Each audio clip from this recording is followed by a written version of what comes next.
Praise the Lord, hallelujah. പ്രിയമുള്ളവരെ, അപ്പന്റെ കഴുതയെ തേടിപ്പോയ ഒരു മകനെ നമുക്ക് ബൈബിളിൽ കാണാൻ പറ്റും. 1 ശമൂവേലിന്റെ പുസ്തകം 9-ാം അധ്യായത്തിന്റെ 1 മുതലുള്ള വചനഭാഗത്ത് ബെന്യാമീൻ ഗോത്രക്കാരനായ കീശിന്റെ മകൻ ശാവൂൾ ഒരു കോമണായ സുന്ദരനായ നല്ല ഉയരമുള്ള ഏറ്റവും ദൈവത്താൽ ഇഷ്ടപ്പെട്ട ഒരു മകനെയാണ് ദൈവം പ്രവാചകന്റെ അടുത്തേക്ക് പറഞ്ഞു വിടുന്നത് പോലെ വിട്ടത് നമുക്ക് കാണാൻ കഴിയും. നമ്മളിങ്ങനെ ചിന്തിക്കുമ്പോൾ അപ്പന്റെ കഴുത നഷ്ടപ്പെട്ടു പോയത് എവിടെയാണെന്ന് തെരഞ്ഞു പോയത് പ്രവാചകനായ ശമൂവേലിന്റെ അടുക്കൽ എത്തപ്പെടുവാൻ ഇടയായി.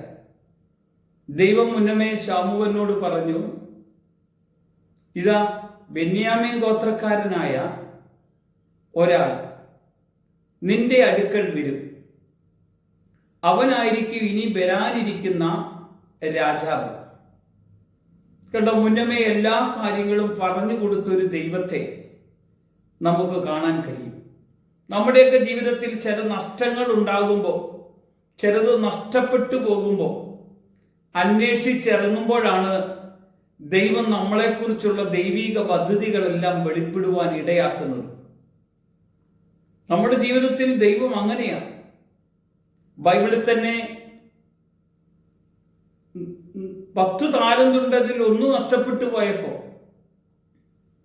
അതിനെ അന്വേഷിക്കുവാനും അതിനെ കണ്ടെത്തുമ്പോൾ സന്തോഷിക്കുവാനും ചെയ്യുന്നത് കാണാൻ കഴിയും. പ്രിയമുള്ളവർ, ഇവിടെയും നമുക്ക് അങ്ങനെയാ കാണാൻ കഴിയുന്നത്. നഷ്ടപ്പെടുവാൻ ഇടവന്നതിന്റെ ഒരു കാരണം എന്നെ ദൈവത്തിന് തിരഞ്ഞെടുക്കുവാനുള്ള സാധ്യത മുന്നിൽ കാണാൻ ഇടയാകും. അന്വേഷിച്ചിറങ്ങുമ്പോൾ കണ്ടു കിട്ടുന്നില്ലെങ്കിൽ സാധാരണ നമ്മളൊരു പ്രാർത്ഥിക്കുന്ന ആളെ വിളിക്കും, എന്നെ നഷ്ടപ്പെട്ടു പോയ സാധനം എവിടെയാണ്, ഒന്ന് പ്രാർത്ഥിക്കാമോ എന്നൊക്കെ ചോദിക്കും. ഇത് നേരെ പ്രവാചകന്റെ അടുക്കൽ ചെന്ന് പ്രവാചകനോട് ചോദിക്കുകയാണ്. പ്രവാചകൻ പറയുകയാണ്, അത് നമുക്ക് കിട്ടിക്കഴിഞ്ഞല്ലോ. കാരണം പ്രവാചകന്റെ അടുക്കൽ വന്നപ്പോൾ ദൈവം പറഞ്ഞ കാര്യങ്ങളെല്ലാം പ്രവാചകൻ ശമൂവേലിനോട് പറയുവാൻ ഇടവന്നു. തലേ ദിവസം എന്നോട് സംസാരിച്ച കാര്യങ്ങളാണ് പിറ്റേ ദിവസം എൻ്റെ മുമ്പിൽ വന്ന് നിൽക്കുന്നത് കാണാൻ കഴിയുന്നത്. പ്രിയമുള്ള ദൈവത്തിന്റെ ഒരു പ്രവൃത്തി, എന്നെക്കുറിച്ചുള്ള എൻ്റെ കർത്താവിന്റെ പദ്ധതി ദൈവം എനിക്ക് വെളിപ്പെടുത്തി തരുവാനാണ് പ്രവാചകന്മാരെയും സുവിശേഷകരെയൊക്കെ ദൈവം വെച്ചിരിക്കുന്നത്.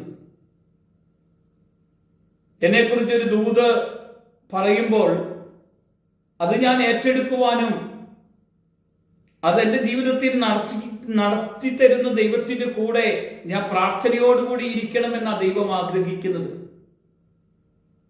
ദൈവം പറഞ്ഞൊരു കാര്യം പോലും നടത്താതിരുന്നിട്ടില്ല.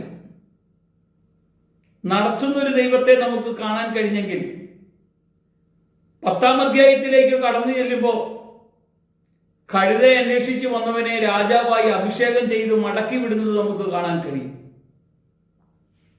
നമ്മൾ അന്വേഷിച്ചിറങ്ങിയാൽ പുതിയൊരു തലത്തിലേക്ക് നമ്മളെ ദൈവം കൊണ്ടുപോകും.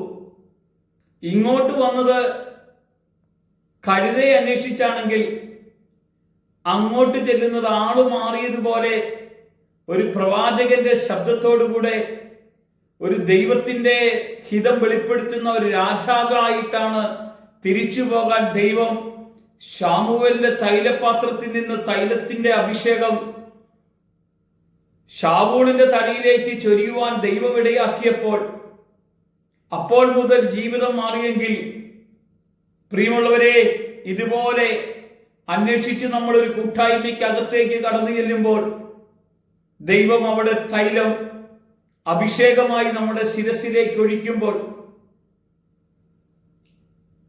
ആ സമയം വരെയും നമ്മൾ ആയിരിക്കുന്ന അവസ്ഥകളെ മാറിയിട്ടായിരിക്കും നമ്മുടെ ഭവനത്തിലേക്ക് നമ്മൾ തിരിച്ചു വരാൻ ഇടവരുന്നതെങ്കിൽ, ഈ ഒരു അന്വേഷണവും ഈ ഒരു കണ്ടെത്തലും ഈ ഒരു തിരിച്ചുവരവും ജീവിതത്തിൽ വലിയ മാറ്റങ്ങൾ ഉളവാക്കുന്നതാണെന്ന് മനസ്സിലാക്കണം.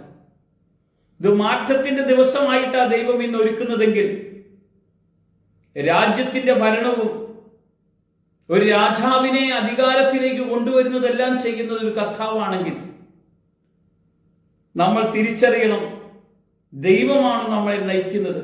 അവൻ രാജാതി രാജാവാണ്, അത്ഭുതം ചെയ്യുന്ന സർവശക്തനാണ്. നമുക്കൊന്ന് പ്രാർത്ഥിക്കാം കർത്താവിന്റെ സന്നിധിയിൽ.